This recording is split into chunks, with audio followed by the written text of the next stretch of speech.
Voltamos então aqui com mais informação. Vamos tomar agora e retomar o depoimento do ex-ministro Palocci. A declaração dele continua a repercutir no país como um todo e ele falou ao juiz Moro sobre benefícios recebidos pelo presidente Lula no momento que houve troca de governo, momento em que saiu e que ele deixou o governo e assumiu então a presidente Dilma. Ministro. Vou mostrar ou não? Então, ok. Bom. A Dilma, na época, ministra da Casa Civil, foi uma barreira fundamental ao Odebrecht, que ela não queria que o Odebrecht fizesse as duas empresas, as duas usinas. Ela achava que era uma concentração de obras inadequada. E nos convenceu, a mim, ao presidente Lula, que não era adequado aquilo, mas ela liderou um embate muito forte com o Odebrecht nesse momento, que resultou no Odebrecht ter perdido a segunda licitação e ganho a primeira a um preço muito ruim. Do ponto de vista do mercado, parecia um preço muito ruim, muito baixo. Né? Então, quando o presidente Dilma foi tomar posse, a empresa entrou num certo pânico. E foi nesse momento que o doutor Emílio Odebrecht fez uma espécie de pacto de sangue com o presidente Lula. Ele procurou o presidente Lula nos últimos dias do seu mandato e levou um pacote de propinas para o presidente Lula que envolvia esse terreno do Instituto, que já estava comprado, e o seu Emílio apresentou ao presidente Lula, o sítio para uso da família do presidente Lula, que ele já tinha feito, já estava fazendo a reforma em fase final, e ele disse ao presidente Lula que o sítio já estava pronto, e também disse ao presidente Lula que ele tinha à disposição dele para o próximo período, para ele fazer as atividades políticas dele, 300 milhões de reais. Desse depoimento, o depoimento é o juiz Moro. Você viu o pessoal sentado. Aquele cidadão que está atrás dele, sentado na mesa, é o advogado do presidente Lula. Está lá também, obviamente, acompanhando o depoimento e fez perguntas, como o Couto vai explicar daqui a pouco. O Palocci também afirmou, nesse depoimento, que nunca operou Caixa 2, mas que sabia que parte da grana que vinha para o PT tinha origem ilícita. Nunca cheguei para uma empresa e falei, o senhor pode pagar no exterior tal pessoa? Nunca falei isso, porque não me cabia discutir como a empresa ia pagar. Mas eu várias vezes pedi para a empresa, o senhor pode fazer a doação de 50 milhões para a campanha do presidente tal, da presidente tal? Isso eu fiz várias vezes. E sabia que os tesoureiros depois iam lá e faziam pagamento, lícitos e ilícitos, Caixa 1, 2... muitas vezes era Caixa 1 para simular pagamento legal, mas a origem do dinheiro era ilegal.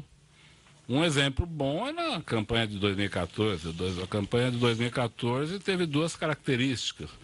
Foi a campanha que mais teve Caixa 1 e foi uma das campanhas que teve mais ilicitudes. Por quê? Porque o crime se sofisticou no campo eleitoral. Bom, o Palocci disse ainda que o ex-presidente Lula deu orientações para que parte dos contratos... Veja que vai aparecer um personagem novo agora aqui. E eu vou pedir para o Couto comentar. Que parte dos contratos fechados pela Petrobras e as empreiteiras das sondas para furar no pré-sal, né, ia sair uma grana daí. E essa grana seria colocada na campanha da presidente Dilma. Veja agora. Em meados de 2010, talvez nesse mesmo período que nós estamos tratando, ele me chamou para uma reunião na biblioteca do Palácio da Alvorada. Eu era deputado. Nessa reunião estava o José Sérgio Gabrielli, eu e a ministra da Casa Civil, o presidente Dilma. Nesse momento ela já era candidata, talvez não aprovada ainda em convenção, mas já era definida como a candidata, já era pacífico isso. O presidente falou, foi a primeira vez que ele falou dessa maneira, tão direta. Mas ele falou, olha, eu chamei vocês aqui porque o pré-sal é o passaporte do Brasil para o futuro, é o que vai nos dar combustível para um projeto político de longo prazo no Brasil. Ele vai pagar as contas nacionais, ele vai ser o grande financiador das contas nacionais, dos grandes projetos do Brasil. E eu quero que o Gabrielli faça as sondas pensando neste grande projeto para o Brasil. Mas o Palocci está aqui, Gabriel, porque ele vai lhe acompanhar nesses projetos para que eles tenham total sucesso e para que ele garanta que uma parcela desses projetos financie a campanha desta companheira aqui, a Dilma Rousseff, que eu quero ver eleita presidente do Brasil. Olha, os três citados, o Gabriele, o presidente Dilma e o ex-presidente Lula, os três negaram ter participado dessa reunião que o Palocci acabou de descrever aqui, de viva voz, como você viu. O nosso comentarista Ricardo Couto aqui conosco. Couto, tudo bem? Boa noite, Heródoto. Boa noite a todos. Pensei que você ia vir de verde e amarelo hoje. Foi no desfile de manhã ou não? Não, não fui, mas eu vi um pedaço pela televisão. Só esclarecer o negócio de Miami. Eu não costumo ir lá pescar, não, mas estou muito preocupado. Você não pesca? Não, não pesco. E não costumo ir para Miami também. Tem uma parte da família do meu irmão está lá. Um sobrinho meu que trabalha no Orlando, time de futebol lá, tem 3 filhos. Estou preocupado porque eles moram em Orlando, nessa região que está ameaçada. A ventania aí. Bom, então, quer dizer, você não pescou nem o Merlin lá? Não. Aqueles peixão enorme? Não tem esse dom, não. Não, tá bom. Você tem mais cara de pescador lá no teu sítio. Bom, vamos falar de outros peixões então aí. Vamos. Posso entender que foi a primeira vez que apareceu o nome do Sérgio Gabriel, ex-presidente da Petrobras, de uma forma efetiva ou não?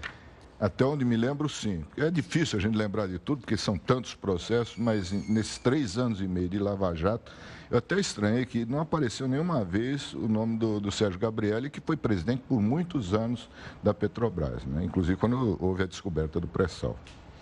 Sim. Agora, que impacto você avalia, Couto, que tem, vamos dizer assim, no Partido dos Trabalhadores, enfim, nos apoiadores do presidente Lula, as declarações dadas pelo Palocci? Qual é a importância do Palocci dentro dessa estrutura do partido? Olha, a importância do Palocci é muito grande. Ele era o homem de confiança do Lula, desde a campanha de 2002 que eu participei, né, para todos os assuntos, não só para a área econômica, empresarial, que o Nilando falou ontem.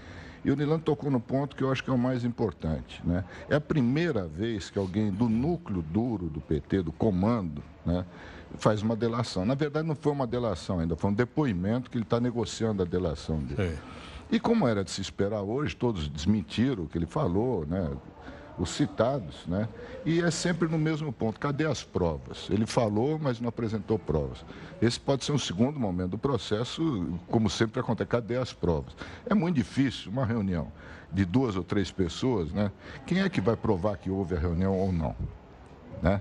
No caso do Emílio Odebrecht, que o Palocci falou também dos 300 milhões que foram acertados com o Lula, hoje eu vi na televisão um depoimento anterior do Emílio Odebrecht dizendo que nunca discutiu valores com o Lula. Né? Então, é tudo muito nebuloso ainda. Agora, o efeito político já aconteceu, independente de provar alguma coisa ou não. Né? Eu não sei se diretamente no eleitorado, porque já foram tantas denúncias contra o PT e contra o Lula que eu não sei se ainda faz diferença, mas certamente no PT. Sabe, nos militantes, na direção. Então, sabe, é uma situação muito difícil. Já na última eleição, em 2016, foi um efeito devastador, né, com as denúncias da Lava Jato. E isso pode se repetir o ano que vem. E tem um outro problema. Cada vez, o ex-presidente Lula está cada vez mais encurralado pela justiça. Não. E o PT não tem plano B, não tem opção para o Lula. Se fala em alguns nomes e tal, mas a gente sabe que não é para valer. Agora, você falou encurralado. Está marcada uma nova audiência do Lula quarta-feira que vem. Quarta-feira que vem. Dia 13, quarta-feira que vem. 13, quarta-feira que vem. É um outro processo que ele está respondendo também. É um outro processo. O primeiro que ele já foi condenado é o do triplex do Guarujá. Esse agora é o sítio de Atibaia e um outro apartamento do lado do apartamento onde ele mora em São Bernardo, que ele teria recebido da Odebrecht. Sei, que também foi dito aí numa dessas passagens pelo Palocci. Que o Palocci falou. Quer dizer, ele reforçou isso. Não, ele falou claramente, né, que negociaram o tal do terreno para fazer o Instituto Lula, ele falou museu, fazer um museu do Lula e tal, mas que não aconteceu, quer dizer, não foi concluído o negócio, mas segundo o Palocci houve sim uma discussão para isso, né? Depois o Lula desistiu. E o Lula nega que seja o dono desse apartamento do lado daquele onde ele mora, em São Bernardo.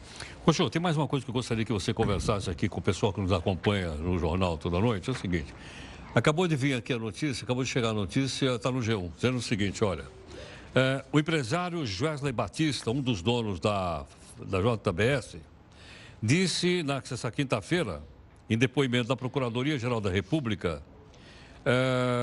acreditar que o conteúdo da conversa gravada, a gente mostrou com palavrão, que palavrão a gente pôs o PIN, né? Alto nível. Então, é alto nível.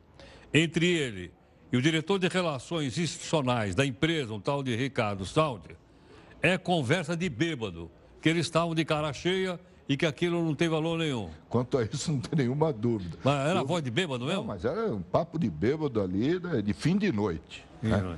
Durou 4 horas, eles beberam muito e cada vez ia ficando mais difícil entender o que eles falavam. Porque a voz estava pastosa? E cada vez mais. Né? Não dava para entender. Parecia festa de final de ano. A primeira vez eu falei, isso aí é papo de bêbado. Mas eles já tinham soltado uma nota, né? Dizendo que era tudo mentira, que eles falaram que nada daquilo aconteceu e tal. E hoje falaram isso lá na PGR, na Polícia Federal. Mas será que cola? A essa altura do campeonato é muito difícil. Nós estamos num mundo aí que é difícil. Eu ouvi as gravações, né? Mas é um negócio inacreditável. As baixarias, sabe? Citam a ex-presidente Dilma, a presidente Carmen Lúcia do Supremo Tribunal Federal, mas uma coisa inacreditável. Agora, Couto, nós estamos abrindo uma cortina. Só uma coisa, pode concluir. O ponto central aí é o seguinte, que eles negaram, né? Se aquele procurador participou ou não da orientação dos delatores para gravação. Para gravar inclusive o Temer. Eles dizem que não. Tá. Só conversar com ele depois da gravação. A gravação foi dia 17 de março e eles alegam que não tiveram nenhuma orientação. Essa é a discussão que está aí. Tá. É isso, mas está sob suspeita, né? É que com isso pode até anular a própria gravação. Porque e a delação também, né? É. E eles irem para o xilindró? A delação, o Janot já disse que deve suspender o acordo que foi feito. O que pode acontecer, se ficar provado que o procurador, né, que era o braço direito do Janot, Marcelo Miller, né, participou da operação sem avisar a justiça, aí pode anular até essa prova, que é a prova central que existe contra o Temer. Isso vai dar uma confusão grande na justiça ainda. E tudo é muito demorado. Né? Né? Agora, a impressão que eu estou tendo aí é que abriu a cortina e nós estamos enxergando o que estava atrás da cortina. Nossa Senhora. Eu não vou usar a expressão do que eu estou vendo, porque ela já foi usada pelo Romero Jucá. Eu não vou repetir aqui. Eu sei qual é. Pode falar, se o senador da República falou... Mas nós não vamos impactar a orelha do pessoal que está nos acompanhando aí. Mas ele tinha razão. Aliás, ele tinha razão num monte de coisa. Vamos estancar a sangria. Lembra que a gravação do Sérgio Machado? Ele é um profeta. É um profeta. Tá certo. Muitas das coisas que ele falou naquela gravação estão acontecendo aí. Né? Continuamos daqui a pouco. Mas como nós estamos num horário que as famílias estão nos assistindo, é melhor a gente não entrar em detalhes. Depois.